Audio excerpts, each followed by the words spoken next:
శక్తితో ప్రేమించేదం అధికముగా ఆరాధించు ఆ శక్తితో నిన్ను పూర్ణ మనసుతో ప్రేమించేదం నిన్ను పూర్ణ బలముతో పైకి సంతోషంగా ఆరాధన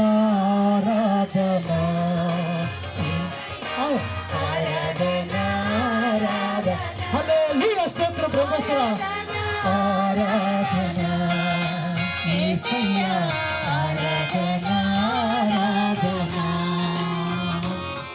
అందరినీ ఎబినేజర్ అంటే ఇంతవరకు నన్ను ఆదుకున్నావు దేవా, నా కుటుంబాన్ని కాపాడావు దేవా, మా గ్రామాన్ని రక్షించావు దేవా, నువ్వు లేకపోతే మేము లేవు, నీవే నా సర్వస్వం, నీవే నా సమస్తం అని ప్రభువుతో చెప్పుకుంటూ అయ్యా నీవే నా సర్వస్వం అని చెప్పుకుంటాం.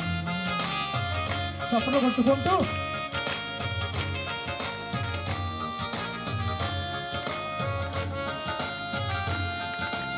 ఎబినేజరే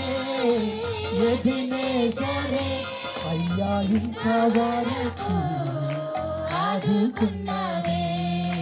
ఒకసారి ఇంతవరకు మా కుటుంబాన్ని దేవుడు ఇప్పుడు వరకు ఆదుకున్నాడు. ఫాదర్ గారు చెప్పారుగా 5 ఆడపిల్లలు, నేను ఒక్కడిని అబ్బాయిని. మరి 5 ఆడపిల్లలు ఉన్న కుటుంబం ఇంకా ఇలా ఉందంటే మా కష్టాలు లేవని కాదు, చాలా కష్టాలు, మీకంటే ఎక్కువ కష్టాలు ఉన్నాయి.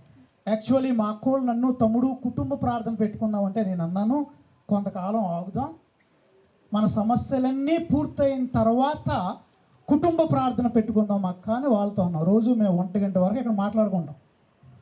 వాళ్ళు అన్నారు, ఒక విషయం గుర్తు చేశారు, అంటే మరీ తల్లి మాసం వస్తుంది అదొకటి, రెండోది ఇప్పుడు వరకు మనల్ని దేవుడు కాపాడలేదా? కాపాడాడు కదా. మీకు కూడా మీ కుటుంబంలో దేవుడు ఇప్పుడు మనం ఈ స్థితిలో ఉన్నామంటే కారణం ఎవరు? దేవుడు. మనం చాలామంది కొంతమంది గుర్తించరు. నేను జర్మనీలో మరి ఇక్కడ నుండి ఆ దేశం వెళ్ళి ఆ భాష నేర్చుకొని వాళ్ళకి 3 విచారణకు నన్ను దేవుడు విచారణకర్తగా చేశాడంటే అది నా గొప్పతనం కాదు, ఆయన నన్ను బలపరిచాడు. నేను బడి దొంగనే చిన్నప్పుడు. మా అమ్మోళ్ళని అడుగు, మా అమ్మ వాళ్ళు నోరు తెరిస్తే ఇదే చెప్పుద్ది, అయ్యా నువ్వు 3 బళ్ళు మానేసావు, అయ్యా బడికెళ్ళు, అయ్యా బడికెళ్ళి. ఎప్పుడు ఇదే, ఆ డ్రైనేజీలో దాక్కునేవాడిని, ఆ సమాధుల్లో పారిపోయేవాడిని. మా 5 రకాల ఉద్యోగం ఏంటంటే నన్ను ఎతకడం, ఎక్కడున్నాడు ఎక్కడ. దేవుడు కాపాడాడు, దేవుడు మమ్మల్ని కాపాడాడు కాబట్టి ఎబినేజరే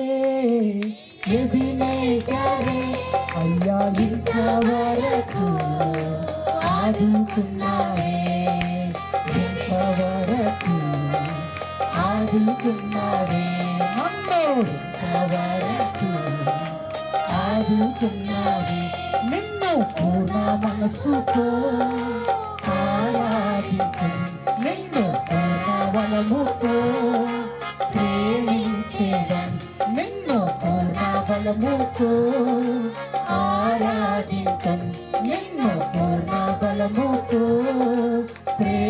చేతులపై ఉత్సాహం అందరూ ఆరాధన ఆరాధన యేసయ్యా ఆరాధన ఆరాధన నీకే ప్రభువా ఆరాధన